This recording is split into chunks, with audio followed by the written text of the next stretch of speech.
Siapa ulul albab? Alladzina yastami'una al-qawla fayattabi'una ahsanah. Orang-orang yang mendengarkan pendapat-pendapat orang, fayattabi'una ahsanah, maka yang akan diikuti oleh dia hanya yang baik-baik saja. Pendapat boleh banyak, tetapi yang harus kita ikuti adalah pendapat yang al-ahsan. Ma huwa al-ahsan? Al-ahsan laisa bihasan. Baik saja tapi tidak ahsan.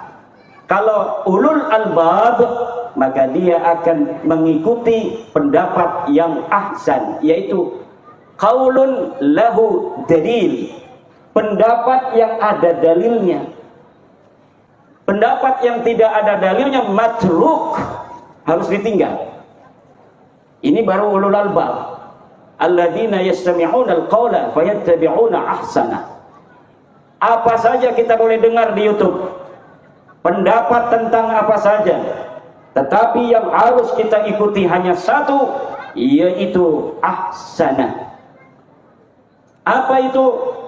Yang lahu dalil, yang ada dalilnya. Anu eueuh dalilan ulah diturutan. Ngerti teh ya? Anu teu aya dalilna diturutan. Sing ora ana dalile, kiai, itu dituruti. Ini adalah orang-orang yang akan tersesat. Orang-orang yang tersesat adalah anak-anak pramuka yang lagi mencari jejak. Ada petunjuk ke kiri, dia ke kanan. Ada petunjuk ke kanan, dia ke kiri. Makanya guru-guru kita ngajarin kitab kuning, itu semua santri harus pegang kitabnya. Untuk apa? Agar dia itu bisa untuk memuji dalilnya. Kalau ngaji orang tua begini, ceramah kan nggak bisa langsung menguji apa betul yang dikatakan oleh penceramah ini. Jangan-jangan yang dikatakannya tidak sesuai dalil. Tapi santri diajarkan, kalau dia ngaji dia harus punya kitabnya. Ketika dia melihat kitabnya, gurunya akan menyesatkan, maka tidak bisa.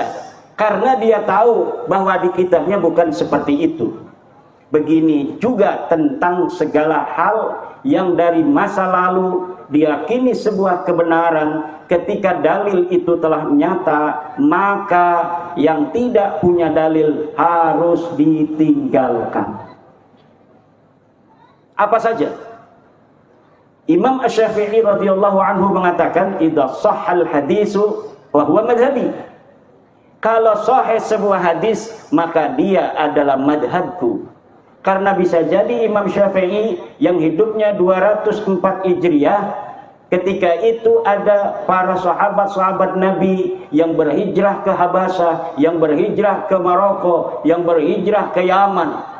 Kemudian Imam Syafi'i tidak mendapatkan hadis itu karena beliau tinggal di Madinah, kemudian pindah ke Irak, kemudian pindah ke Mesir. Bisa jadi ada hadis-hadis dari sahabat yang didapatkan dari Rasulullah, tetapi Imam Syafi'i belum mendapatkannya.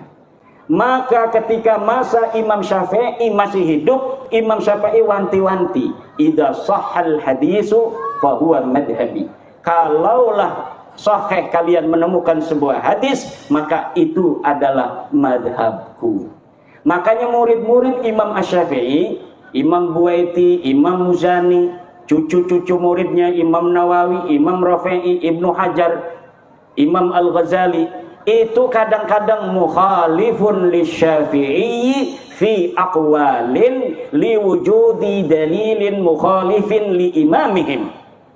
Mereka kemudian berbeda dengan imamnya, yaitu Imam Syafi'i, karena menemukan dalil yang berbeda dengan pendapat Imam Syafi'i. Ini yang diajarkan oleh ulama kita. Ini yang diajarkan oleh Imam Al-Ghazali. Lihat Imam Al-Ghazali bagaimana di Ihya beliau berbicara tentang ma'ul musta'mal. Lihat Ibnu Hajar, Imam Nawawi, betapa banyak kaul-kaul Ibnu Hajar, Imam Nawawi, Imam Rafi'i yang mukhalifan liqaulil Imam Syafi'i. Tetapi kemudian kita hari ini mutaakhirin menganggap itu adalah tetap pendapat daripada Imam Syafi'i. Kenapa? Karena Imam Ghazali, Imam Ibnu Hajar, Imam Rafi'i, Imam Nawawi bisa untuk mengkaji, mengetahui bahwa ini yang benar dan ini yang kurang benar, itu dari metodologi yang diajarkan oleh Imam Syafi'i. Tapi karena instrumennya pada masa Imam Syafi'i ini belum lengkap, akhirnya yang menemukan instrumennya, hadisnya adalah cucu-cucu muridnya. Begitu pula Imam Ahmad bin Hanbal. Kata Imam Ahmad bin Hanbal, la tuqalidni wa la tuqallid Malikan wa la tuqallid Syafi'iyan wa la tuqallid Sufyan as-Sawri. Ta'allam kama ta'allamna. Jangan engkau taklid padaku, jangan engkau taklid pada Imam Malik, jangan engkau taklid pada Imam Syafi'i, jangan engkau taklid pada Sufyan as-Sawri, tetapi ta'allam kama ta'allamna, belajarlah seperti aku belajar, belajarlah seperti kami belajar. Ini ajaran Imam Ahmad bin Hanbal. Maka ketika anak-anak murid daripada Imam Malik balagha darajata Malikin fil fiqhi, maka para murid Imam Malik mendirikan madhab sendiri. Imam Maliknya nggak marah, ya Iparman, senang punya murid pinter. Begitu pula kenal Abu Hasan al-Ash'ari. Abu Hasan al-Ash'ari ini pendiri, peletak dasar ahli sunnah wal jamaah. Dia murid siapa? Dia orang Mu'tazilah, muridnya Imam Al-Jubai yang juga Mu'tazilah. Tapi Imam Al-Jubai ketika mendengar Abu Hasan al-Ash'ari ini berbeda dengan dirinya, beliau ini pun merasa bangga. Imam Al-Jubai dari Mu'tazilah memiliki murid pendiri madhab ahli sunnah wal jamaah Abu Hasan al-Ash'ari. Begitu pula Wasil bin Atta, pendiri Mu'tazilah. Murid siapa dia? Dia murid dari Muhammad al-Hanafiyah, murid dari Syekh Al-Hasan al-Basri. Tetapi kemudian i'tazala anil Hasan, beliau beri'tizal dari Hasan al-Basri, artinya berbeda pendapat dengan gurunya.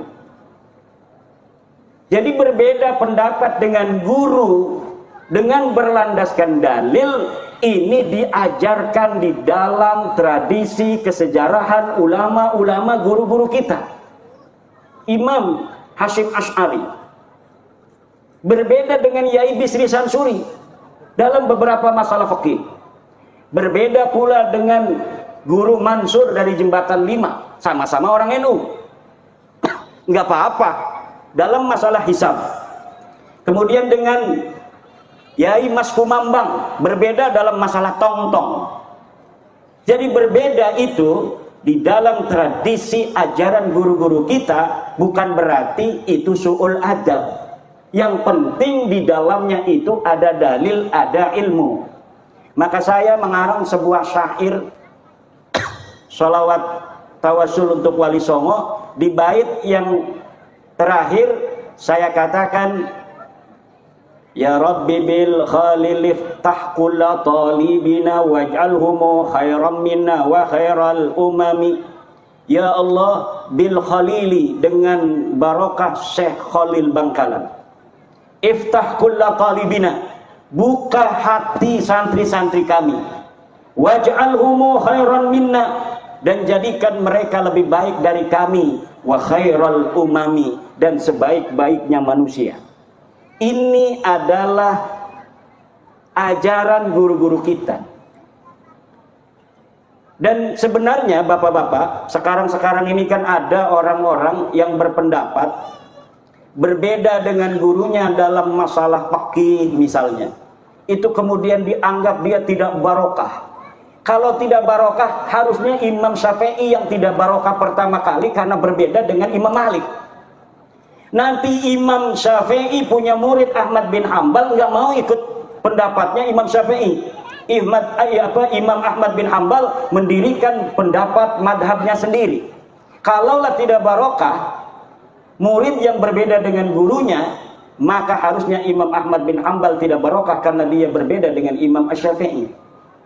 Kalaulah Muhammad bin Ali Al-Hanafiyah, ini Muhammad ini Al-Hanafiyah, ini anaknya Sayyidina Ali, tapi dia tidak mau mengatakan dirinya Muhammad bin Ali bin Abi Thalib. Kenapa? Karena beliau bukan anaknya Siti Fatimah. Takut ketukar dengan Sayyidina Hasan Hussein, disangka beliau anaknya Sayyidatuna Fatimah. Maka beliau menggunakan nama Muhammad bin Al-Hanafiyah. Muhammad anak laki-lakinya perempuan dari Bani Hanifah. Karena Sayyidina Ali menikah dengan perempuan dari Bani Hanifah. Kemudian lahirnya Muhammad Al-Hanafiyah, ulama besar. Kenapa ini Muhammad bin Al-Hanafiyah menjadi ulama besar yang menjadi sebagai panutan para imam-imam madhab berikutnya? Karena beliau hatinya begitu suci. Dari nama ini keberkahan luar biasa. Karena beliau tidak mau namanya ini ketukar, takut nanti kalau Muhammad bin Ali bin Abi Thalib disangka anaknya Sayyidatuna Fatimah. Maka dari situlah ketawaduan dia, keberkahannya. Ibu bapak hadirin ma'asyiral muslimin rahimakumullah. Ada kiai dari Madura. Ini saya ngomong begini ini karena ada kiai dari Madura namanya Kiai Ja'far. Beliau ini lulusan Mekah. Kiai Ja'far lulusan Mekah. Kemudian beliau membaca kitab-kitab saya tentang nasabah Alawi, Kiai Haris. Dibaca oleh Kiai Ja'far, akhirnya Kiai Ja'far berkesimpulan yang sama, bahwa Ba'lawi ini bukan cucu Nabi. Kemudian dilaporkan ke gurunya. Dilaporkan ke gurunya ke Mekah. Setelah dilaporkan ke gurunya ke Mekah, gurunya bikin voice note. Setelah bikin voice note, beliau bikin lagi voice note, bahwa nanti akan saya buktikan sendiri bahwa betul-betul Ba'lawi ini bukan cucu Nabi. Ada lagi Yai Nur di Jawa Tengah, kiai yang murid-muridnya mendukung saya kemudian dimarahin. Murid-muridnya itu ketika membaca kitab, bahwa betul dalam kitab Tahdhibul Ansab 345 Hijriah tidak ada Ba'lawi disebut cucu Nabi. Betul tahun 370 di dalam kitab Muntaqilatut Talibiyah tidak ada Ba'lawi disebut cucu Nabi. Betul di dalam kitab Al-Majdi 490 Hijriah tidak ada Ba'lawi disebut cucu Nabi. Betul di dalam kitab Asy-Syajarah Al-Mubarakah 597 Hijriah bahwa Ba'lawi bukan cucu Nabi. Betul dalam kitab Al-Fakhri 614 Hijriah bahwa Ba'lawi bukan cucu Nabi. Betul dalam kitab Al-Asili 700 Hijriah bahwa Ba'lawi bukan cucu Nabi. Betul dalam kitab As-Sabatul Muson 787 Hijriah bahwa Ba'lawi bukan cucu Nabi. Betul dalam kitab Umdatut Talib Al-Kubra karya Ibnu Inabah 828 Hijriah bahwa Ba'lawi bukan cucu Nabi. Dia selain membaca, dia kemudian memverifikasi di dalam kitab-kitab yang saya sebutkan. Akhirnya sekarang dia meneliti sendiri, dan menurut Kiai Ja'far bahwa Ba'lawi ini memang bukan keturunan Nabi, dan sebenarnya dia keturunan orang Syiah Ismailiyah. Ini kata Kiai Ja'far. Kiai-kiai yang lain juga di Jawa Tengah itu, Yai Nur Khatib, pengurus-pengurus NU, Surya NU, itu pengurus-pengurus PWI di Jawa Tengah yang sekarang ini sudah qat'iyan, sudah betul-betul hakul yakin bahwa Ba'lawi ini bukanlah daripada keturunan baginda Nabi besar Muhammad sallallahu alaihi wasallam. Itu pengurus-pengurus Surya PCNU. Jadi sekarang ini sebenarnya sudah kita tidak usah membicarakan tentang Ba'lawi bukan cucu Nabi, apa cucu Nabi, karena ini sudah intasyara bainan nas. Bukunya Yai Nur Khatib sudah saya susun bahasa Indonesia 690 halaman. Di situ lengkap dalil-dalilnya. Saya sampai bosen Kiai Suparman suruh ngomong nasa belulu. Karena hampir 3 tahun. Kenapa? Sebenarnya masyarakat ini sudah pada yakin Ba'lawi ini bukan cucu Nabi. Sudah pada yakin semua. Kok masih ada yang bela? Nah, yang bela itu tinggal nunggu kecewa sedikit. Kecewa sedikit aja motornya dipinjam kemudian dijual. Baru dia yakin ini betul kamu bukan cucu Nabi. Kalau misalnya dia minjem motor, motornya nggak dikembalin. Kemarin ada juga itu di mana itu di Madura. Habib nyolong motor, pakai sarung lagi nyolong motornya. Nah, kata orang-orang yang membela, Kiai, bukankah keturunan Nabi itu tidak maksum? Betul tidak maksum. Kalau misalnya tidak maksum, berarti nggak usah ngomong-ngomong masalah akhlak, masalah kelakuan dari orang yang mengaku keturunan Nabi. Karena memang yang namanya manusia itu bisa berbuat dosa. Betul. Tapi kalau keturunan kiai saja banyaknya jadi kiai, masa iya keturunan Nabi akhlaknya sama sekali tidak mencontoh Nabi, bahkan 180 derajat berbeda dengan baginda Nabi besar Muhammad SAW. Nabi ngomong jangan nyuri, nyuri. Nabi ngomong jangan mabok, mabok. Nabi ngomong jangan zina, zina. Nabi ngomong jangan memakan harta orang dengan batil, dia colong HP orang, dia colong laptop orang. Teman saya ini kiai di pondok pesantren di Tangerang. Dia kalau ada tamu, kan orang namanya kiai, ada tamu itu dihormati. Kebetulan di mejanya ini ada laptop sama HP. Ini si Habib ini masuk, ya so ngomong begana begini, minta duit. Masuk ke kamar kan mau ngambil duit. Pas masuk ke kamar, balik lagi ngasih amplop, ini laptop sama HP hilang, Kenul Samad. Wah, HP saya sama laptop kemana? Enggak ada, dari tadi enggak ada laptop sama HP. Wah, saya naruh di sini katanya. Nah, untung dia rumahnya pakai CCTV. Akhirnya dia masuk ke ruang CCTV, dia lihat, ya bener dia orangnya yang nyuri itu HP dengan laptop. Ini yang terjadi. Ini sebelum bab nasab ini ya ini. Alhamdulillah setelah bab nasab ini menyebar ke seantero Nusantara, orang-orang yang dari Ba'lawi yang dawir-dawir begini ini sudah tidak mendapat tempat. Sekarang siapa kiai-kiai kita sudah paham. Dia nakut-nakutin dengan kualat, nggak takut sekarang kiainya. Karena dia memang lebih mulia. Lah orang berilmu itu kemuliaannya nas, Kiai Suparman, jangan takut. Orang berilmu itu kemuliaannya dinas oleh Al-Quran, dinas oleh Al-Hadis. Sedang keturunan Nabi tidak ada nas Al-Qurannya, tidak ada nas hadisnya. Ini walaupun yang sahih, apalagi yang palsu kayak Ba'lawi. Yang sahih saja, keturunan Nabi yang sahih, kewajiban mencintainya itu tidak dinas dalam Al-Quran, tidak dinas dalam Al-Hadis, adanya dalam qaul ulama seperti Sayyidi Syekh Abdul Wahab Asy'arani di dalam kitab-kitab tasawufnya.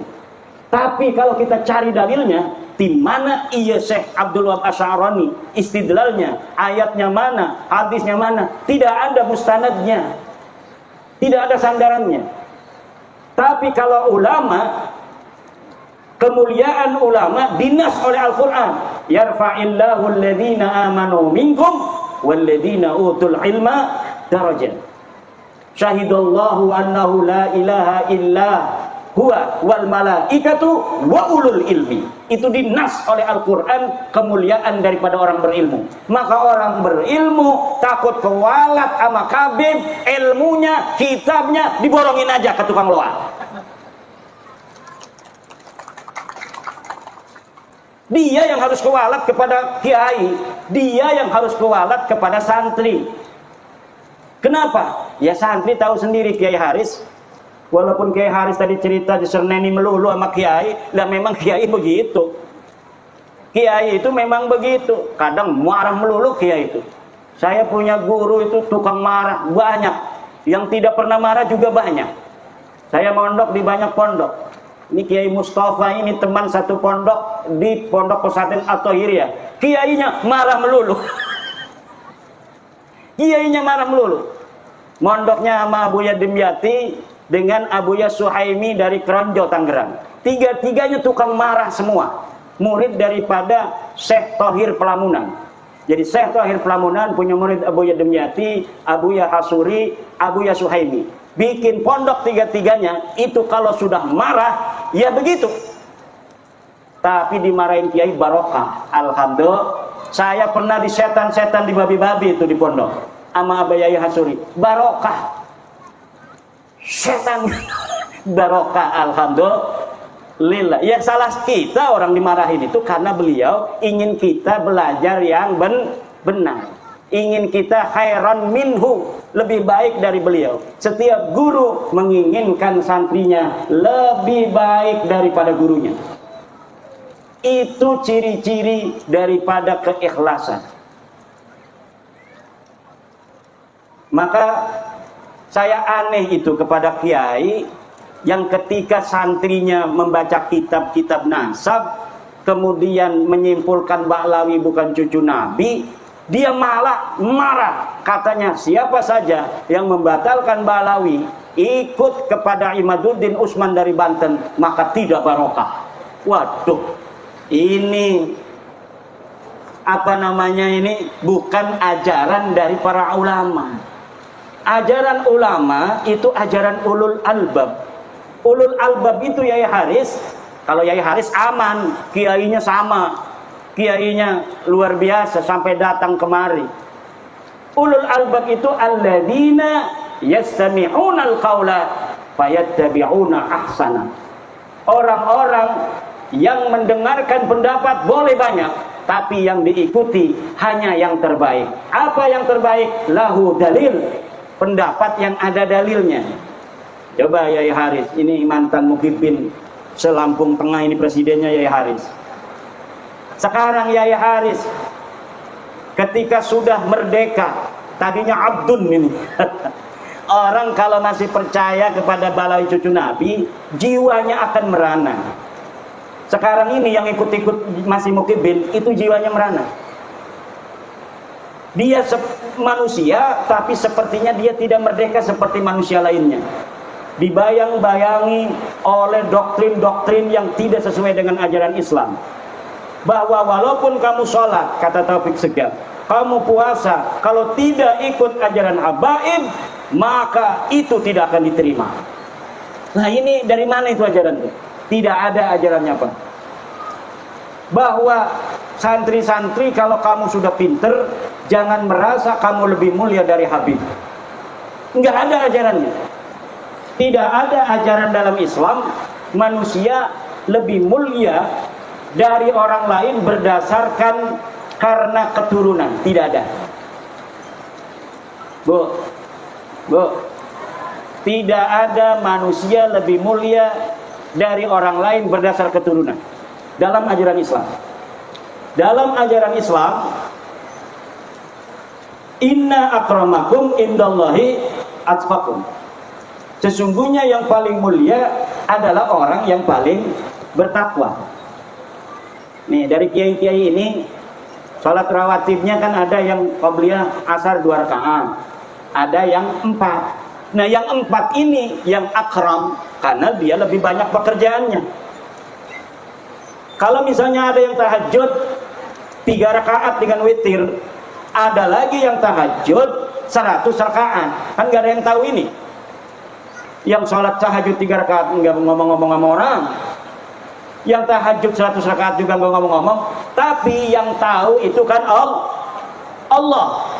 Yang tahu semuanya Allah. Maka siapa yang lebih mulia di dalam pandangan Allah? Orang yang tahajudnya 100 rakaat. Kenapa? Karena aksaruhum amalan, lebih banyak amalnya. Siapa orang yang amalnya lebih banyak, maka sawabnya juga aksar, sawabnya lebih banyak juga. Nah, sekarang ini kita sedang memerdekakan PWI ini, Kiai Haris Lampung Tengah bagian timur.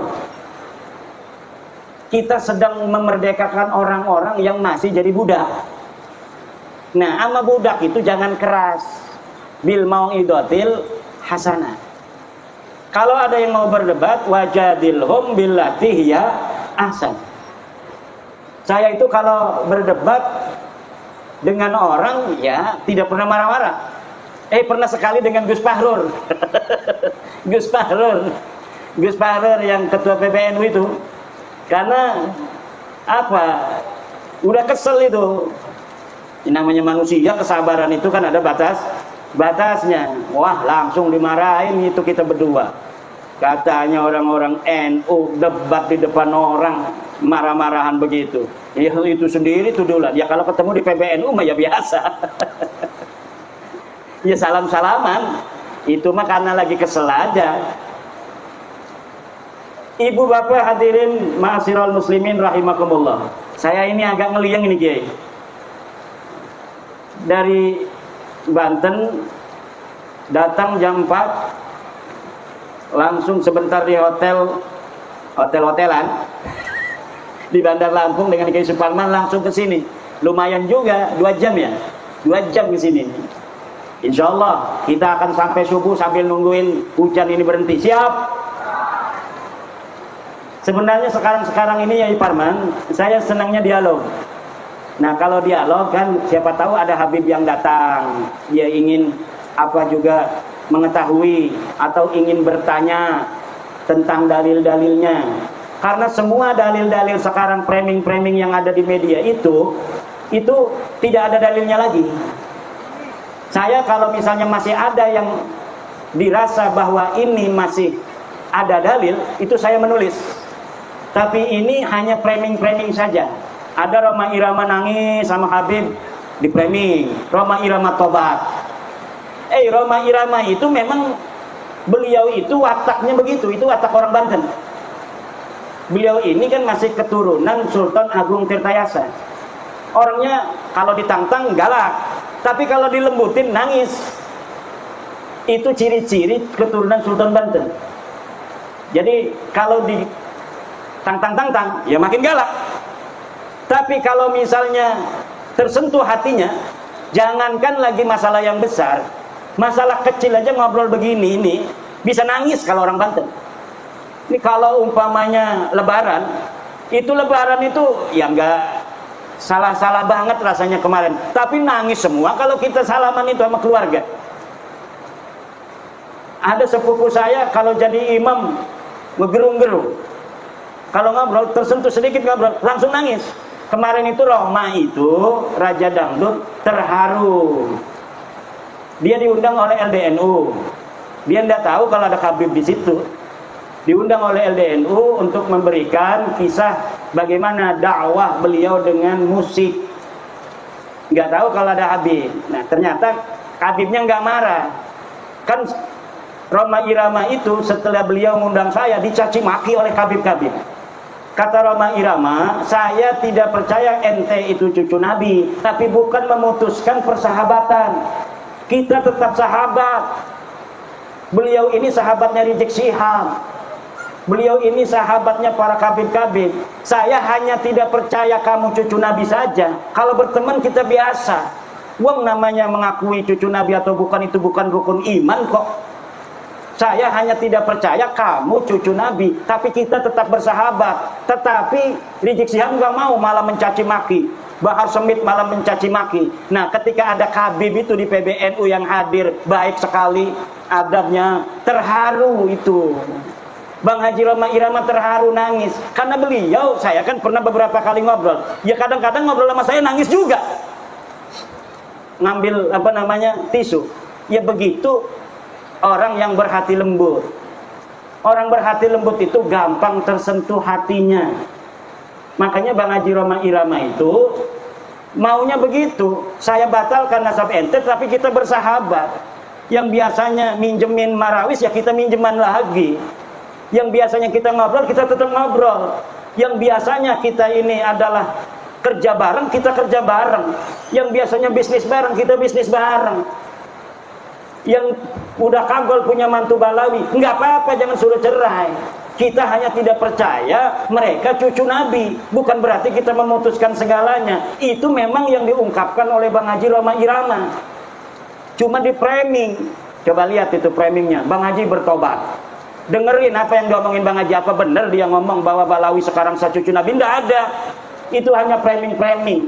Karena Bang Haji Roma Irama pengennya begitu. Saya batalin itu nasab ente bukan berarti kita bermusuhan. Karena memang tidak ada dalilnya.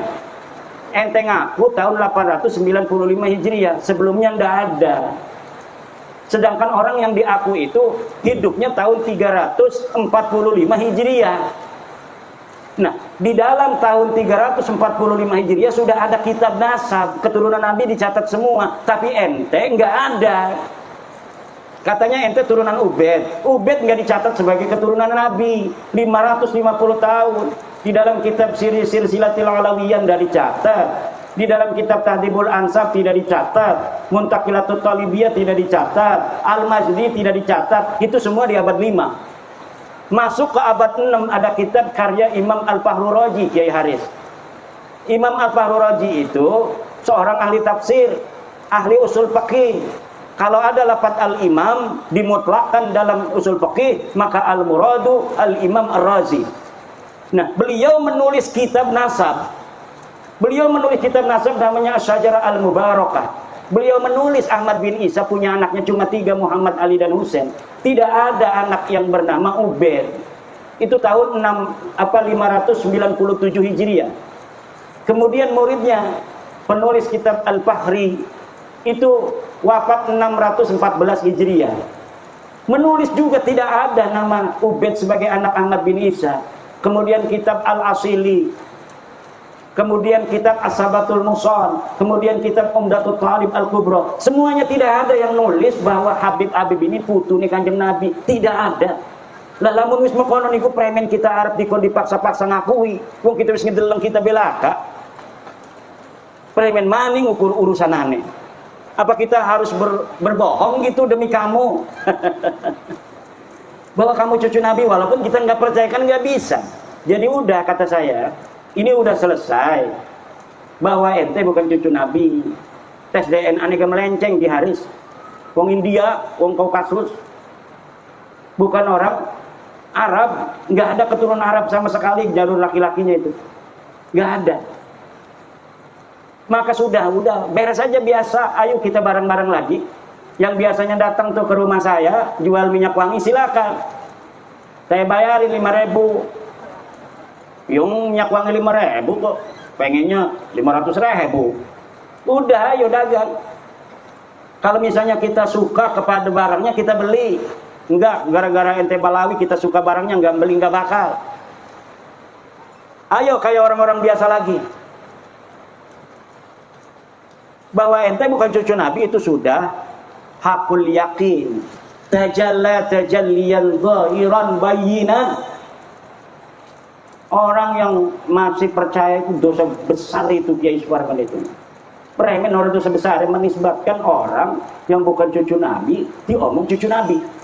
Itu ida bi Rasulillah. Walladzina yuduna Rasulullah lahum adzabun alim. Orang yang menyakiti Rasulullah itu akan mendapatkan siksa yang besar. Bagaimana coba orang yang bukan cucunya Nabi berbuat zina, minum-minuman, narkoba dan sebagainya, sering itu sekali ada di berita. Kemudian kita masih meyakini mereka sebagai cucu Nabi. Lalamun umpamane sing di nisbataken orang-orang soleh semua mah nggak banyak gitu. Tapi orang soleh iku mungkin bohong, orang gede dosanya itu. Tapi kalau sudah ini yang dinisbatkan orang-orang yang tidak pantas akhlaknya begitu, na'udzubillah, ini lahum adzabun alim. Se-Indonesia bersaksi semua tukang dawir minta duit. Udah terkenal sekali itu. Semua orang, kalau yang saya ketemui kiai-kiai ngomong, alhamdulillah Kiai Imad, gara-gara Kiai Imad sekarang tidak ada lagi yang keliling minta-minta, maksa-maksa minta duit. Itu hampir di setiap daerah. Sampai wakil Rais PBNU ketemu saya saya nggak mau sebut namanya, takut nanti dimarahin. Ketemu saya, ya Imad, setelah Kiai Imad ini nggak ada lagi tuh yang keliling-keliling ke rumah minta-minta duit katanya. Jadi yang didawir itu pengurus MWCNU, bukan hanya tingkat MWC, tingkat ranting, tingkat Suriah pun mereka berani dawir. Suriah, PBNU berani didawir sebelum bab nasab ini. Sampai-sampai itu Rais Suriah PWNU Jawa Tengah, Kiai Sodakoh, saya pernah lihat di YouTube-nya. Saya kangen nama Habib, katanya beberapa tahun ini nggak ke rumah-rumah saya. Saya pernah lihat YouTube-nya itu. Nah ini jadi bukan kiai-kiai kampung aja yang didawir, Kiai Parman, sampai kiai PWNU, kiai PBNU itu juga kena dawir. Pertama saya untuk meneliti itu bukan karena dawir, karena memang saya itu tidak berada di daerah yang sering kena dawir. Di daerah saya itu memang tidak kayak di daerah lain. Habib ada, ke rumah saya juga ada, tapi nggak berani maksa gitu. Nah kalau saya dapat cerita di Banyumas, di Kebumen, itu maksa. Makanya kiai-kiai cerita. Nah saya itu meneliti nasab mereka bukan karena dawirnya, tapi karena kesombongan akhlaknya kepada kiai-kiai kampung, kepada kiai-kiai Nusantara. Ini yang membuat saya kemudian meneliti nasab mereka, dan ternyata sudah jelas bahwa mereka bukan keturunan baginda Nabi besar Muhammad sallallahu alaihi wasallam.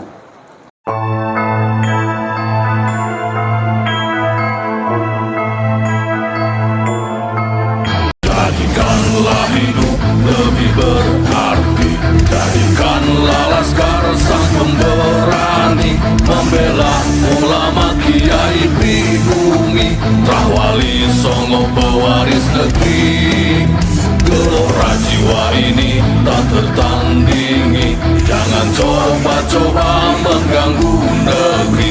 Ulama kami terhina, kami pun tak terima, siap jihad jadi semboyan kita. Kami adalah laskar sabilillah, pecinta Wali Songo dan para anbiya, pewaris peradaban Islam di Nusantara, hingga berkibar bangsa Indonesia.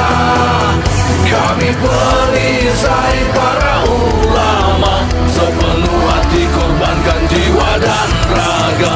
Bila nanti tertulis jihad pilihan kami, Zahid bela agama dan negara. Kami terlahir di bumi pertiwi, terpatri suci sejarah negeri, korbankan darah nyawa leluhur kami. Jangan kau coba rubah, dan kami adalah laskar sabilillah, tak akan gentar meskipun berkalang tanah, demi bela agama juga bela negara. Ikhlas jihad dan Zahid bersama ulama, relakan kami pergi dan berjuang, jadi perisai Rahwali dan kebenaran. Meski harus berkorban nyawa satu ibadah, demi kebenaran menang dan ditegakkan. Kami adalah laskar sabilillah, pecinta Wali Songo dan para anbiya, pewaris peradaban Islam di Nusantara, hingga berkibar bangsa Indonesia. Kami perisai para ulama, sepenuh hati korbankan jiwa dan raga. Bila nanti tertulis jihad pilihan kami, Zahid bela